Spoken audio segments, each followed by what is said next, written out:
ఏదేమున్నా కూడా ఇవాళ దొంగతనం బయటపడింది. రాముడి టికెట్లు ప్రింట్ చేసి టికెట్లు కూడా అమ్ముకున్నారు, డూప్లికేట్ టికెట్లు. రోజు కౌంట్ చేయాలి పైసలు, అక్కడ సీసీ కెమెరాలకు అడ్డబడి పైసలు ఎత్తుకొని పోయారు. బాత్రూంలలో దాచిపెట్టడం, తర్వాత పోయి వెళ్ళిపోవటం. వాళ్ళకి చెకింగ్ లేదు ఈ ట్రస్ట్ సభ్యులకి.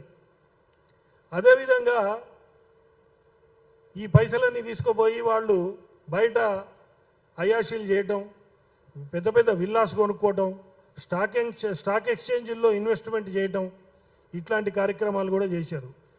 నేను అడుగుతున్న, ఉత్తరప్రదేశ్లో ఏ దుర్మార్గం జరిగినా రాత్రికి బుల్డోజర్ వస్తుంది కదా, మరి ఈ రాముడి పైసలు దొబ్బేసిన వాళ్ళ దగ్గర విల్లాల దగ్గరికి బుల్డోజర్ ఎందుకు రాలేదు? ఇది ప్రశ్న. ఈ ప్రశ్నకి సమాధానం చెప్పాల్సిన అవసరం ఉంది. సిట్ విచారణ మీ అందరికీ తెలుసు. సిట్ అనేది గవర్నమెంట్ ఆఫ్ ఉత్తరప్రదేశ్ చేస్తుంది.